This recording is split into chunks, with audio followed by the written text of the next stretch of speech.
Coba perhatikan deh, setiap tanggal 14 Februari, etal-etal setoko tuh mulai dengan mawar-mawar merah penuh menghiasi, dijual ya, bahkan juga coklat-coklat berbentuk hati. Belum lagi kata-kata tentang manisnya cinta, indahnya asmara.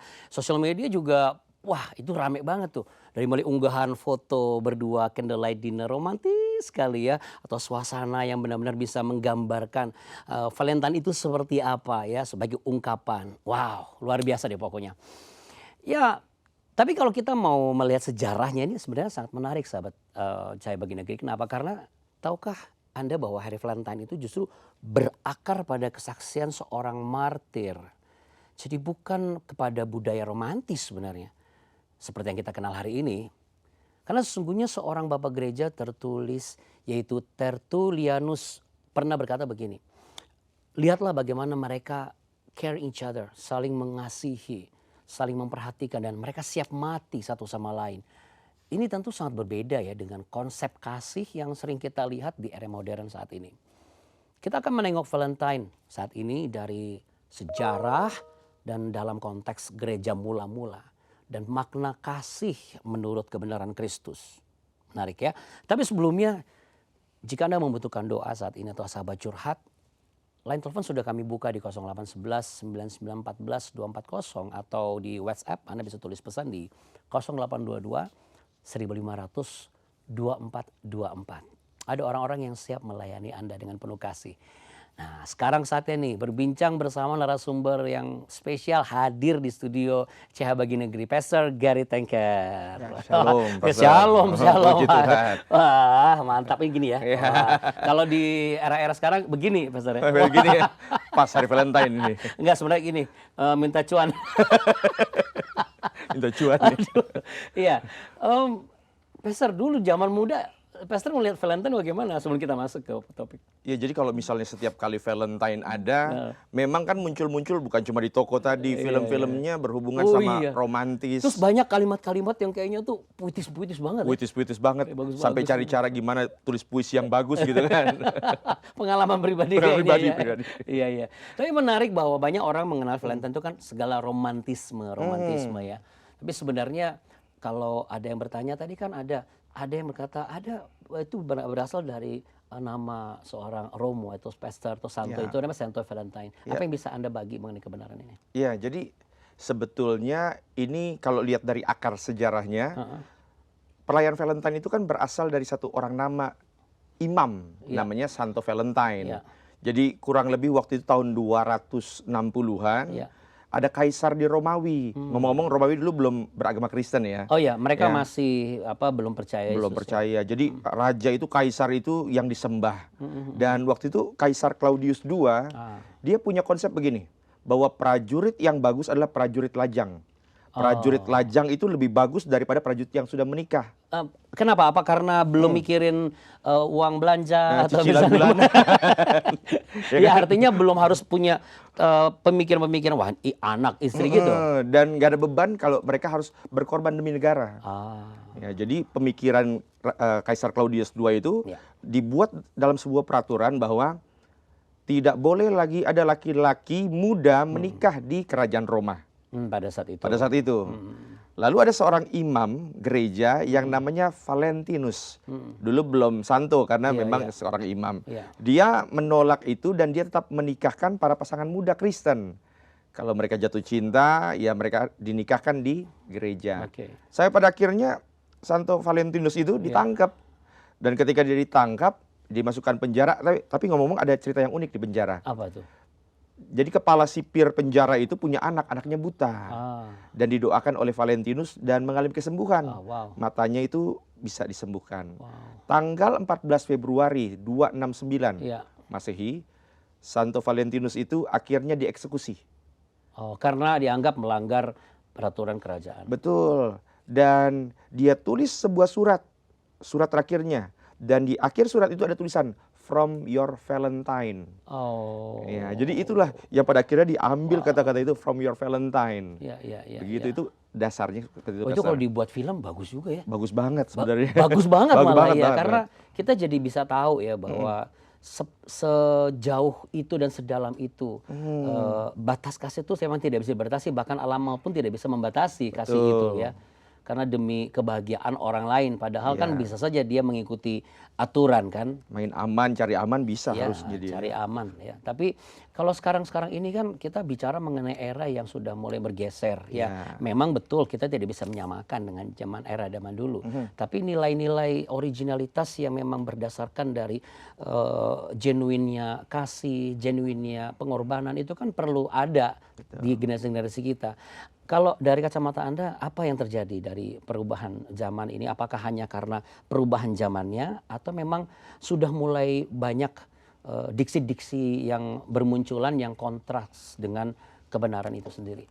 Iya, jadi memang balik lagi kalau bicara mengenai Hari Valentine itu kan baru berubah kurang lebih tahun 1800-1900, di mana yang tadinya itu sebagai sebuah cinta yang pengorbanan agape itu, Iya, iya. kemudian berubah menjadi cinta yang romantis. Iya. Jadi muncullah kata-kata yang berhubungan dengan romantisme, padahal tidak ada hubungannya dengan kisah Alkitab atau pengorbanan sendiri. Berarti bisa dikatakan bahwa ini memang sebenarnya adalah kisah dari seorang hamba Tuhan yang Iya. genuine banget, Betul. menunjukkan seperti apa kasih tanpa syarat itu ya. Iya, tanpa syarat. Perubahan itu terjadi karena apa? Anda tahu nggak? Ya, jadi ada satu orang, kalau nggak salah penulis artikel di Perancis, Oke. dia tulis tentang artikel di hari Valentine tanggal 14 Februari, karena 14 Februari itu memang dirayakan sebagai Hari Orang Kudus ya di Gereja Barat. Iya. Dan mereka merayakan itu lalu disambungkan sama penulis dari Perancis ini bahwa tanggal 14 Februari tempatnya para burung-burung mencari mencari pasangan, diselingi dengan indahnya mentari. Jadi akhirnya kesan romantisnya lebih kuat daripada kesan pengorbanannya. Nah, itu yang sekarang ini justru dipakai sama pasangan-pasangan untuk menunjukkan romantismenya dibandingkan menunjukkan kasihnya. Iya. Kalau gereja mula-mula pada saat zaman Santo Valentine itu situasinya bagaimana? Iya. Jadi waktu gereja mula-mula pada saat itu memang pada momen tersebut gereja itu belum menjadi sebuah institusi yang resmi. Kekristenan pun masih dilarang. Ya, masih artinya kalau pengikut Kristus pasti dicari dan dicambuki atau dibatasi ruang geraknya. Ya, bukan cuma dibatasi tapi memang dikejar. Dikejar untuk dihukum Iya. mati. Makanya ada 1 Petrus 4 itu ayat Iya, 12 ada perikopnya begini, menderita sebagai Kristen, Kristen, ya. iya, Orang Kristen jangan takut terhadap nyala api. Iya, Karena iya, waktu iya, itu iya. orang Kristen benar-benar ditangkap dan dibunuh dan dibakar. Iya, iya. Ya, Dibakar hidup-hidup lagi dibakar ya hidup-hidup maksudnya ya. untuk menjadi penerang di kota Roma. Dan momen-momen ketika orang Kristen ditindas itulah justru muncul orang yang menunjukkan kasih Kristus melalui kehidupannya, ya Santo Valentinus itu contohnya. Oke. Apakah pergerakan dan pertumbuhan gereja mula-mula itu memang identik dengan penindasan dan juga kekerasan secara fisik dan juga psikologis? Ya, jadi memang ketika kekristenan menyebar, kan salah satu hal yang kenapa orang-orang Romawi membenci karena orang Romawi percaya bahwa yang disembah itu hanyalah kaisar. Ya, kaisar. Dan orang Kristen itu menolak menyembah kaisar, bahkan bukan cuma menyembah, nunduk begini begitu kaisar lewat, orang Kristen nggak mau. Nggak mau ya. Ya, karena tunduk pada saat itu sebagai tanda bahwa dia menyembah. Iya, iya, iya. Dan akhirnya orang Kristen itu dikejar. Sebenarnya gini, Romawi itu nggak melarang kekristenan menyembah Yesus, nggak. Mereka cuma bilang begini, kamu menyembah Yesus nggak apa-apa, tapi boleh juga dong tunduk pada kaisar. Orang Kristen nggak mau.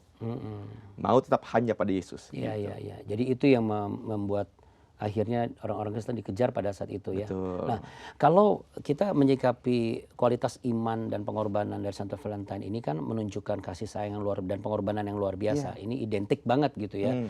Dua sisi mata uang. Kalau engkau mengasihi, engkau menyayangi, engkau mencintai, engkau juga siap dan rela berkorban. Bahkan bukan untuk dirimu tapi untuk orang lain kira-kira begitu. Kalau kita sikapi dengan iman saat sekarang ini bagaimana? Ya, jadi kalau kita lihat kan Pastor juga tahu lah, kasih kan ada agape, eros, kemudian storge gitu kan, dan filio. Memang kalau kita benar-benar Kristen pengikut Kristus, yang kita harus lakukan adalah agape itu, kasih tanpa syarat.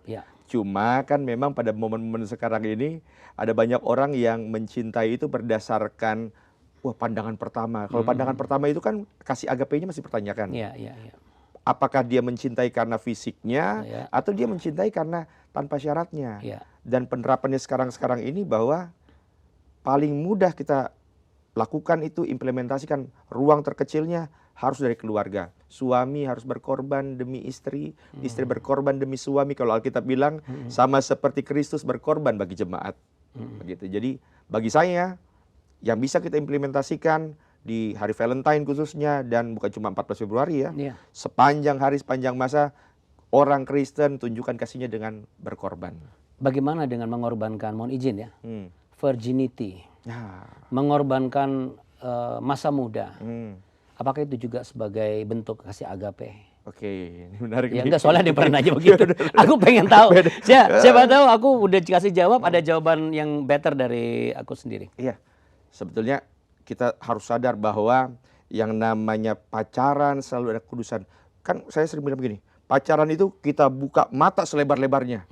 Cari tahu ini masalahnya dia apa, kemudian latar belakangnya apa. Tapi begitu menikah, tutup mata serapat-rapatnya. Maksudnya nggak usah lihat kekurangan suami atau istri.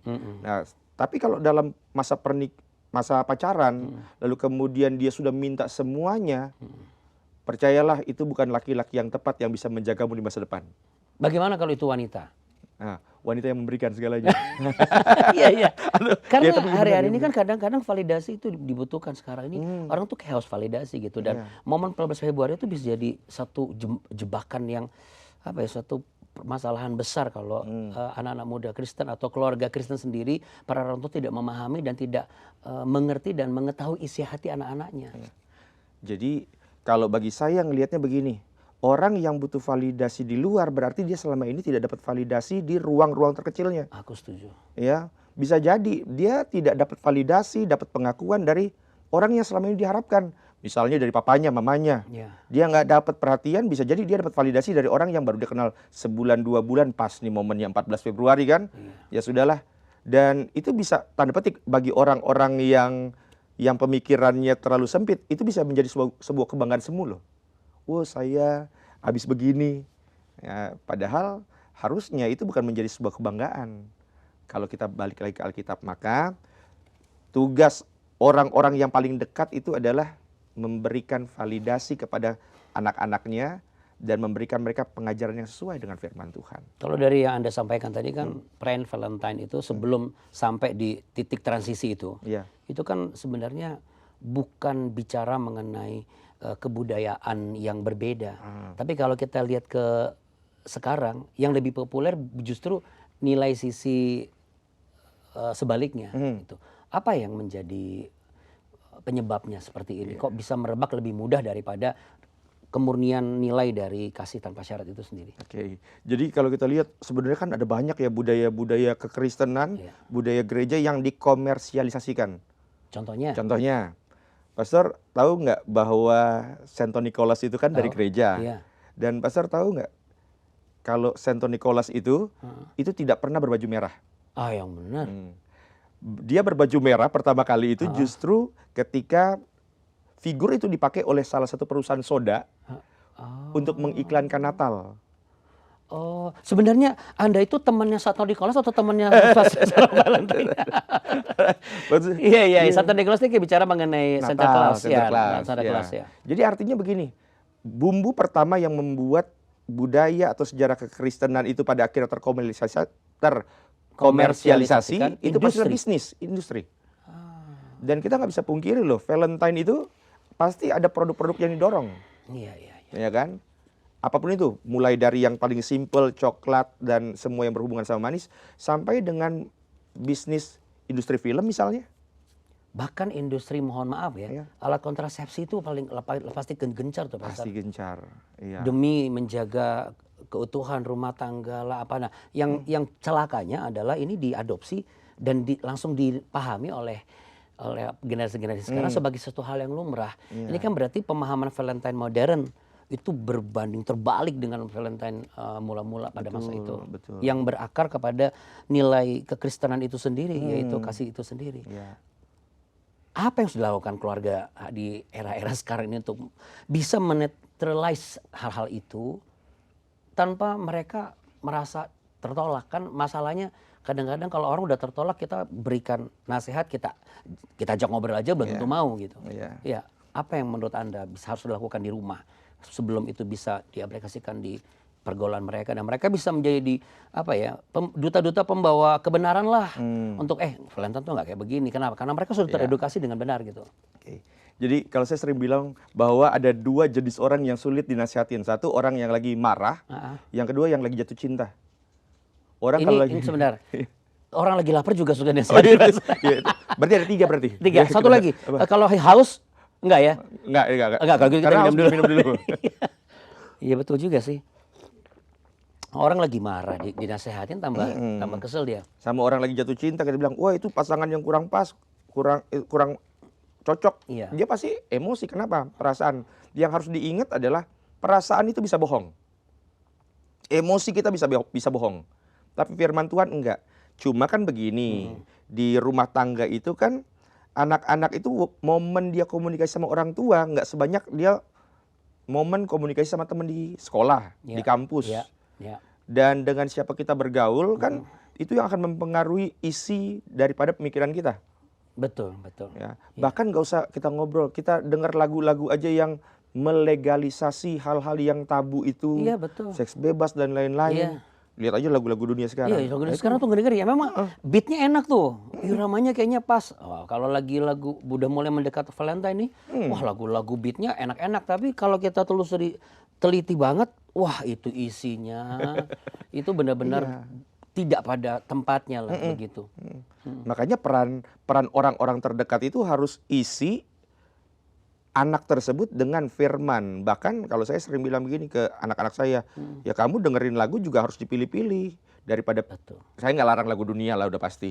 Tapi saya juga nggak larang, cuman kita juga selektif, Pastor. Betul. Kita juga enak ya, iya enak. Padahal kita juga ternyata nggak ngerti juga isinya. Jadi sekarang gitu, apalagi ya buat orang tua yang, tapi saya nggak terlalu fasih bahasa asing, kan sudah ada teknologi yang bisa didengerin langsung keluar kata-katanya. Ternyata artinya ngeri-ngeri banget.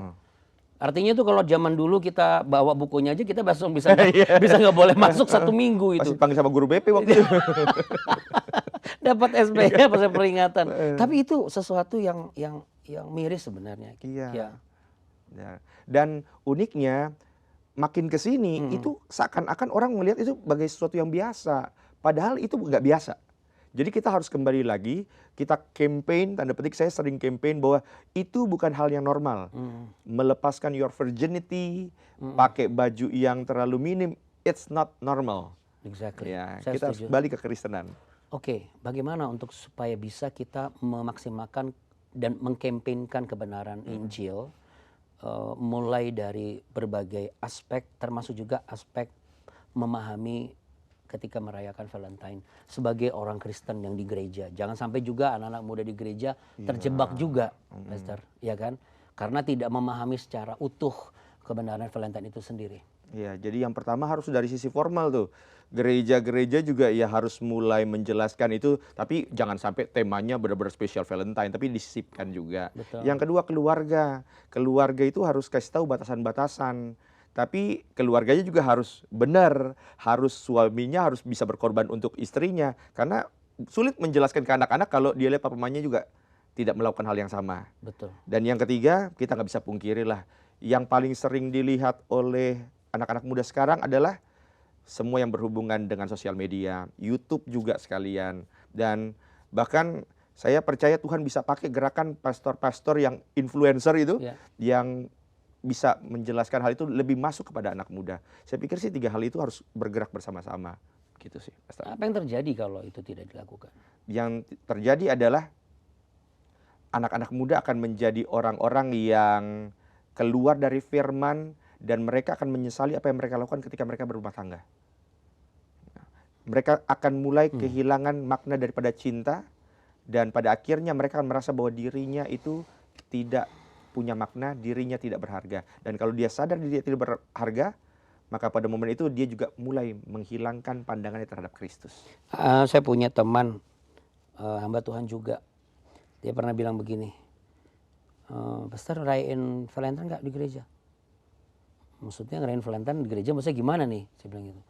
Itu kita gereja nggak usah lah ngerayain Valentine. Kenapa? Cari aman aja lah daripada nanti ada macam-macam. Apa pendapat Anda mengenai hal ini? Ya, kalau bagi saya itu kan Valentine tematis. Bagi saya tidak perlu dirayakan khusus, tapi juga tidak perlu kita anti. Saya setuju. Ya, jadi Saya setuju. nggak perlu ada hari perayaan khusus. Iya, Iya kan? iya kan kalau perayaan khusus kita hanya Natal, Paskah, kenaikan Isa Al-Masih. Tapi kalau tematis sama seperti 17 Agustus kita tematisnya tentang kemerdekaan, Iya. saya pikir oke-oke saja begitu Iya. kan. Tapi penekanan utamanya itu ya bukan, karena sekarang ini Valentine kan ada dua tuh. Selain romantisme adalah memberi. Memberinya oke, tapi jangan lupa kasih pengorbanan itu.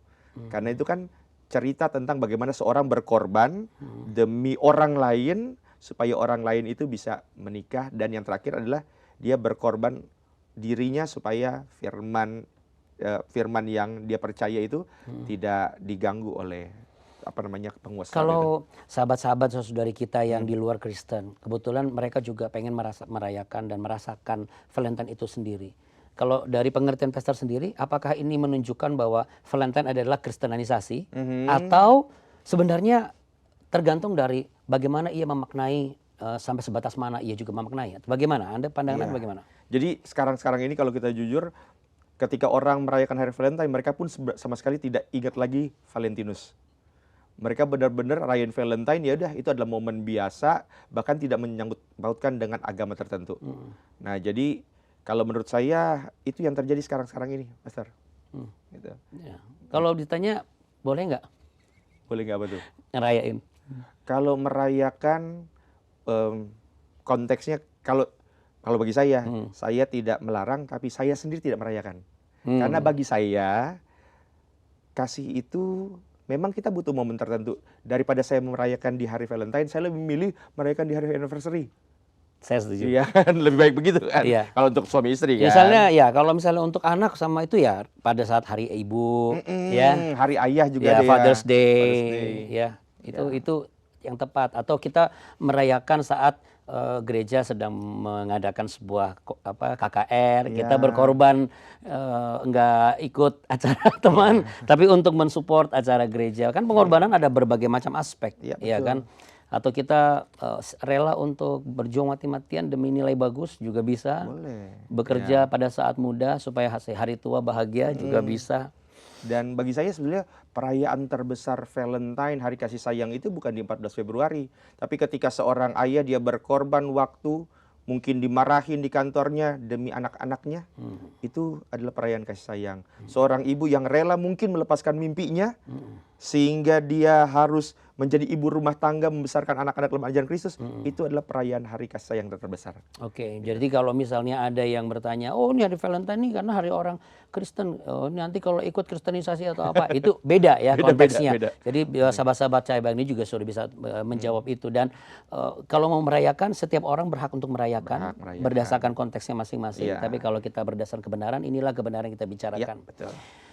Di era modern sekarang, apa yang sudah dilakukan oleh gereja supaya bisa mengedukasi keluarga dan akhirnya mendelegasikan nilai kebenaran itu kepada generasi masa depan, sehingga entah perayaan Valentine kah ataupun perayaan lainnya itu mereka bisa selektif untuk menakar dan meletakkan batasan-batasannya. Oke. Yang pertama harus kita pahami bahwa perasaan bisa salah, tapi firman Tuhan nggak bisa salah.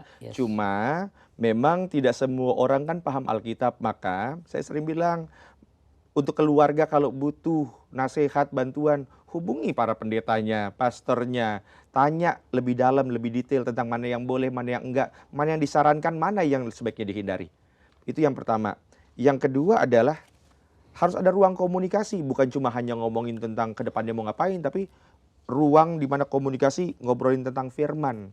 Dan pengalaman-pengalaman itu yang akan membentuk anak itu menjadi punya karakter yang kekristenannya cukup kuat. Itu sih, Pastor. Oke.